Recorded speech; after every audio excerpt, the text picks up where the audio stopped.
নমস্কার, খবর শুনছেন এম টুডে নিউজ চ্যানেল থেকে। খবরে অশোক জানাবো এখনকার বিশেষ বিশেষ খবর।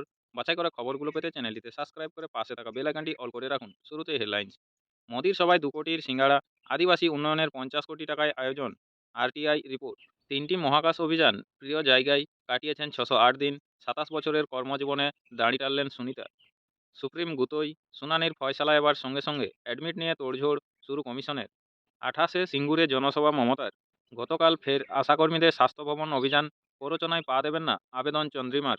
ক্রমশ ঊর্ধ্বমুখী তাপমাত্রা, শীত শুধু রাতের অতিথি, গরমের ওয়ার্ম আপ শুরু। ব্যাংকের গাফিলতি, ৩০ লক্ষ টাকা পর্যন্ত ক্ষতিপূরণ গ্রাহককে, কার্যকর ১লা জুলাই থেকে। কলকাতায় 3 লাখের সীমা পেরোল রূপো, দিল্লিতে ১.৫ লক্ষ পার সোনার দাম।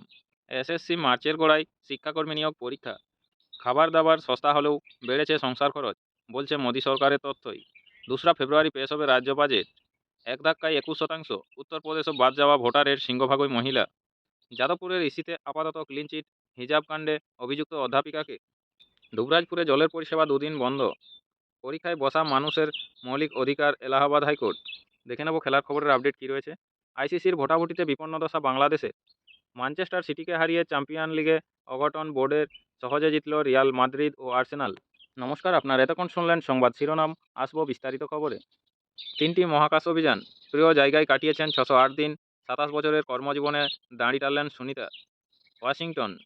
১৯৯৮ থেকে ২০২৬, ২৭ বছরের রোমাঞ্চকর কর্মজীবনের ইতি। অবসর নিলেন ভারতীয় বংশোদ্ভূত মার্কিন মহাকাশচারী সুনিতা উইলিয়ামস। গত ২৭শে ডিসেম্বর ছিল তার কর্মজীবনের শেষ দিন। মঙ্গলবার আনুষ্ঠানিকভাবে একথা ঘোষণা করেছে মার্কিন মহাকাশ সংস্থা নাসা। অবসরের সময়ে সুনিতা বলেন, মহাকাশ ছিল আমার সবচেয়ে প্রিয় জায়গা। এই ২৭ বছরের জন্য যাত্রা আমার জীবনের অন্যতম প্রাপ্তি। মহাকাশ অভিযানের ইতিহাসে সুনিতা উইলিয়ামস একজন উজ্জ্বল ব্যক্তিত্ব। ১৯৯৮ সালে যোগ দেন নাসায়। জীবনের মোট ৬০০ দিনের বেশি মহাকাশে কাটিয়েছেন সুনিতা, যা নাসার ইতিহাসে এখনও পর্যন্ত দ্বিতীয় দীর্ঘতম। অংশ নিয়েছেন মোট ৩টি মহাকাশ অভিযানে। ২০০৬ সালে ডিসকভারি নামক স্পেস শাটলে চড়ে প্রথমবার মহাকাশে পাড়ি দেন সুনিতা। এই মিশনে পরপর মোট ৪টি স্পেস ওয়াক করে রেকর্ড গড়েন তিনি। দ্বিতীয়বার ২০১২ সালে ফের ১২৭ দিনের একটি মহাকাশ মিশনে পাড়ি দেন এই ভারতীয় কন্যা। তখন বিশেষ ভূমিকা পালন করেন আন্তর্জাতিক মহাকাশ কেন্দ্রের বিভিন্ন যান্ত্রিক ত্রুটি মেরামতে। সে সময় পালন করেন মহাকাশ স্টেশন কমান্ডারের দায়িত্ব। তার ২০২৪ সালের অভিযান বিশেষ তাৎপর্যপূর্ণ। সেবার ১০ দিনের জন্য মহাকাশে গিয়ে প্রতিকূলতার মুখে পড়েন সুনিতা। মহাকাশযানের যান্ত্রিক গোলযোগে সেখানে আটকে পড়েন তিনি। স্বাভাবিকভাবে বিশ্ববাসীর মধ্যে বড় ছিল উদ্বেগ। শেষ পর্যন্ত ৯.৫ মাস পরে অন্য সহযোগীদের সঙ্গে নিরাপদে পৃথিবীতে ফিরে আসেন এই নভশ্চর। পরবর্তী খবরে আসব। মোদির সভায় ২ কোটির সিঙ্গাড়া, আদিবাসী উন্নয়নের ৫০ কোটি টাকার আয়োজন। RTI report. আহমেদাবাদ। প্রধানমন্ত্রী নরেন্দ্র মোদীর সভা মানেই জাঁকজমক, জৌলুসে চোখ ধাঁধিয়ে যাওয়া। গত ১২ বছর ধরে এসব দেখতেই অভ্যস্ত গোটা দেশ। কিন্তু সব কিছুতে ছাপিয়ে গিয়েছে গত বছর ১৫ই নভেম্বর গুজরাটের নর্মদা জেলায় হওয়া প্রধানমন্ত্রীর সভা। বিরসা মুন্ডার জন্ম সার্ধ শতবর্ষে উপলক্ষে জনজাতীয় গৌরব দিবস এ আয়োজিত সেই সভায় আদিবাসী উন্নয়ন তহবিল থেকে মোট ৫০ কোটি টাকা খরচ করেছে বিজেপি শাসিত রাজ্য সরকার। এর মধ্যে ভিআইপি অতিথিদের স্রেফ সিঙ্গাড়া খাওয়ানো হয়েছে ২ কোটি টাকার। মোদির সভায় হওয়া এমন খরচের বহর সোমবার সামনে এনেছেন আম আদমি পার্টির আপ সুপ্রিমো অরবিন্দ কেজরিওয়াল। তথ্য জানার অধিকার আরটিআই। আইনে প্রাপ্ত সেই তথ্য উল্লেখ করে দিল্লির প্রাক্তন মুখ্যমন্ত্রী তোপ, আদিবাসীদের উন্নয়নের অর্থে এই ২ কোটি টাকার সিঙ্গাড়া কারা খেল? ওই টাকায় তো আদিবাসী এলাকায় বহু স্কুল, হাসপাতাল তৈরি করা যেত। এতদিন প্রধানমন্ত্রীর বিদেশ সফরে কোটি কোটি টাকা খরচ নিয়ে প্রশ্ন তুলত বিরোধীরা। আরটিআই আইনে সামনে এসেছে সেই বিদেশ সফরগুলিতে শুধু ভারতীয়দের কমিউনিটি রিসেপশন এর নামে উড়ে যায় ১.৫-২ কোটি টাকা। গত বছর এপ্রিলে সৌদি আরবে গিয়েছিলেন মোদি। পহেলগাঁওয়ে জঙ্গি হামলার কারণে সফর কাটছাঁট করে দেশে ফিরে আসেন। মাত্র ১২ ঘণ্টায় ছিলেন সেদেশে। তার মধ্যেই খরচ হয় ১৫.৫ কোটি টাকা। সরকারি তথ্য বলছে গত ৫ বছরে প্রায় ৪০০ কোটি ব্যয় হয়েছে প্রধানমন্ত্রীর বিদেশ সফরে। কিন্তু এখন দেখা যাচ্ছে দেশে মোদির সভার বাজেট তার থেকেও ঢের বেশি। গত ১৫ই নভেম্বরের সভার খরচ জানতে আরটিআই আইনে আবেদন জানিয়েছিলেন গুজরাটের দেরিয়াপাড়া আপ বিধায়ক চৈতার বাসবার। তাতেই সামনে এসেছে নর্মদা জেলা প্রশাসনের করা পাহাড় প্রমাণ ব্যয়ের চুলচেরা পরিসংখ্যান। জানা গেছে যাবতীয় ব্যয় করা হয়েছে আদিবাসী উন্নয়নের জন্য বরাদ্দ অর্থ থেকেই। সোমবার ভাদোদরায় এক জনসভায় সে কথা উল্লেখ করেন কেজরিওয়াল। বলেন, মোদির সভার প্যান্ডেল, প্যাভিলিয়ন, মূল মঞ্চের ছাউনি, মঞ্চ তৈরির খরচ, অস্থায়ী শৌচাগার, এমনকি সভাস্থলে লোক আনতে বাসের পিছনে কোটি কোটি টাকা জলের মতো খরচ করা হয়েছে। প্রধানমন্ত্রীর আগমন উপলক্ষে এই বিপুল খরচ তো ভালো ব্যাপার। চৈতারের আরটিআই এর মাধ্যমে অনুষ্ঠানে ২ কোটি টাকার সিঙ্গাড়া কেনার বিষয়টি জানতে পেরেছি। প্রধানমন্ত্রী সিঙ্গাড়ার পিছনে ২০ কোটি বা ৩০ কোটি টাকা খরচ করতেই পারেন। তবে সেই টাকা কেন্দ্রীয় তহবিল থেকে আসবে না কেন? একই সঙ্গে তিনি তুলে ধরেছেন আদিবাসী এলাকায় উন্নয়নের বেহাল অবস্থার কথা।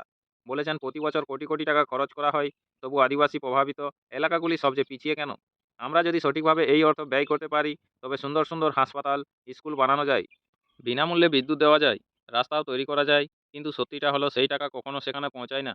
প্রধানমন্ত্রী মোদী এবং কেন্দ্রীয় স্বরাষ্ট্রমন্ত্রী অমিত শাহের রাজ্যে উন্নয়ন না হওয়া নিয়ে বিজেপি বিধায়করাও ক্ষুব্ধ বলে মন্তব্য করেছেন কেজরিওয়াল। সম্প্রতি এ ব্যাপারে মুখ্যমন্ত্রী ভূপেন্দ্র প্যাটেলকে চিঠি লিখেছেন ভাদোদরার 5 জন গেরুয়া বিধায়ক। তাদের অভিযোগ ছিল, আপনারা এলাকার উন্নয়নকে অবহেলা করছেন। সেই প্রসঙ্গ তুলে কেজরিওয়াল বলেন, আমি শুনলাম চিঠির উত্তরে মুখ্যমন্ত্রী নাকি বলেছেন আপনারা তার কথাও শোনেন না। আপনাদের সকলকেই বলা হচ্ছে, যারা নিয়মিত গুরুত্বপূর্ণ সঠিক খবরগুলো শুনতে চান, অবশ্যই আমাদের চ্যানেলটি সাবস্ক্রাইব করে রাখুন। খবরগুলো শুনতে যদি ভালো লেগে থাকে, অবশ্যই একটি লাইক করে দেবেন। ফিরে আসবো খবরে। ক্রমশ ঊর্ধ্বমুখী তাপমাত্রা, শীত শুধু রাতের অতিথি, গরমের ওয়ার্ম আপ শুরু। কলকাতা ঠিক যেমনটা বলেছিল আবহাওয়া দপ্তর, তেমনটাই হলো। পূর্বাভাসের খুব একটা হেরফের হলো না। সপ্তাহের শুরু থেকেই শহর কলকাতার তাপমাত্রার পারদ ঊর্ধ্বমুখী। যদিও রাতে শীত শীত ভাব, তখন গরম জামা পরলে ভালো। তবে সকালের পর বেলা বাড়তেই রোদের তেজ বাড়ছে পাল্লা দিয়ে। রাস্তায় বেরোলে মনে হচ্ছে গরমকাল ওয়ার্ম আপ শুরু করে দিয়েছে। যেন যে কোনো মুহূর্তে শহর গিলতে আসবে সূর্য। পাশাপাশি শীত হয়ে উঠেছে রাতের অতিথি। তবু দুপুরবেলাতেও অনেকের শরীরে দেখা গিয়েছে গরম জামা। আবার রোদ ঠেকাতে ছাতাও মাথায় দিয়েছেন অনেকে। এই গরমে দুপুরে গরম জামা, তাদের বক্তব্য রাতে বাড়ি ফেরার জন্যই এই শীতবস্ত্র বইতে হচ্ছে দিনভর। কারণ রাতে শীত শীত, আর দুপুরে গায়ে রাখলে চিড়বিড় করছে পিঠ। কিন্তু বইতে হচ্ছে নিরুপায় হয়ে। তারপর মেট্রোর এসির হাওয়ায় খানিক স্বস্তি পাচ্ছেন তারা। হাওয়া অফিস জানিয়েছে, মঙ্গলবার শহরের সর্বনিম্ন তাপমাত্রা ছিল 14.2 ডিগ্রি সেলসিয়াস, যা স্বাভাবিকের চেয়ে 0.3 ডিগ্রি কম। সর্বোচ্চ তাপমাত্রা 26 ডিগ্রি। আবহাওয়ার পূর্বাভাস, শহরের তাপমাত্রা আরও বাড়ার সম্ভাবনা। আগামী কয়েকদিন সর্বনিম্ন তাপমাত্রা 14 থেকে 15 ডিগ্রির আশপাশে থাকবে বলে অনুমান। আর সর্বোচ্চ তাপমাত্রা 25 থেকে 26 ডিগ্রির মধ্যে ঘোরাফেরা করবে। সকালের দিকে শহরে থাকবে কুয়াশা। সল্টলেক, দমদম, বসিরহাট, মগরা, ডায়মন্ড হারবারের সর্বনিম্ন তাপমাত্রা 13 থেকে 14 ডিগ্রির মধ্যে ছিল।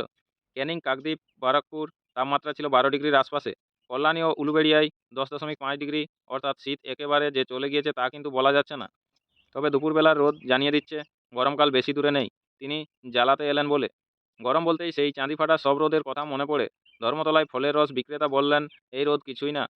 মার্চ এপ্রিলে কেমন রোদ দেবে ভাবছি। হুগলির সুগত চক্রবর্তী বললেন, এখন সোয়েটার পরে থাকার কারণ একটাই, রাতে বাড়ি ফেরার সময় ঠান্ডা লাগবে। আবার সকালে বাড়ি থেকে বেরোনোর সময় গরম জামা লাগছে। সকালেই ঠান্ডা, বেলায় আবার গরম, রাতে আবার ঠান্ডা। আপাতত এই পদ্ধতিতেই চলছে কলকাতা। উত্তরে হাওয়ার প্রভাব প্রায় নেই। দুপুরে রোদে দাঁড়িয়ে আসন্ন গরমকালের সিঁদুরে মেঘ দেখছে জনগণ। মানুষের বক্তব্য যতই যাই হোক, শীতকাল অনেক ভালো। গরমের কথা মনে এলেই ভয় লাগে। এখন ওই দুপুরের রোদে তাপে কাহিল শহরবাসী। বেড়ে গিয়েছে ঠান্ডা পানীয় ও আইসক্রিম বিক্রির। সব মিলিয়ে গরমের সঙ্গে যেন ওয়ার্ম আপ শুরু করেছে মানুষ। পরবর্তী খবরে আসবো। দেওঘরে লরিকে ধাক্কা মারল এক্সপ্রেস ট্রেন। অকুস্থলে রেলের উচ্চপদস্থ আধিকারিকরা। দেওঘর ঝাড়খণ্ডের দেওঘরে লরিকে ধাক্কা মারল ট্রেন। দুর্ঘটনার লরিটি ক্ষতিগ্রস্ত হওয়ার পাশাপাশি একটি বাইক আরোহীও জখম হয়েছেন বলে জানা যাচ্ছে। আজ বৃহস্পতিবার এই ঘটনাটি ঘটে রোহিণী নবাডিহ রেলওয়ে গেটের কাছে, যশিডি হাওড়া মেন লাইনে। এদিন ওই লরিটি লেভেল ক্রসিং পার করে রেল লাইনের উপরে চলে আসে। সেই সময় গন্ডা থেকে আসানসোলের দিকে যাচ্ছিল একটি এক্সপ্রেস ট্রেন। ট্রেনটি সজোরে ট্রাকটিকে ধাক্কা মারে, সেটি লাইনের পাশে সরে যায়। মারাত্মক রকম ক্ষতিগ্রস্তও হয়। এই দুর্ঘটনায় এক বাইক আরোহীও জখম হয়েছেন।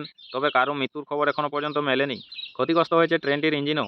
বর্তমানে দুর্ঘটনাগ্রস্ত ট্রাকটিকে সরিয়ে রেল ক্রসিংয়ের দুই দিকের সড়ক যোগাযোগ এবং ট্রেন চলাচল স্বাভাবিক করার চেষ্টা করা হচ্ছে। খবর পেয়ে অকুস্থলে পৌঁছেছে পুলিশ।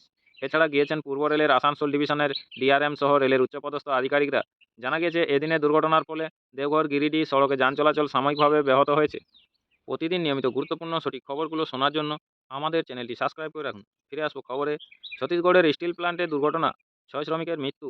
রায়পুর ছত্তিশগড়ের বকুলাহিতে স্টিল প্ল্যান্টে দুর্ঘটনা, মৃত্যু হলো 6 জন শ্রমিকের, জখম আরও বেশ কয়েকজন।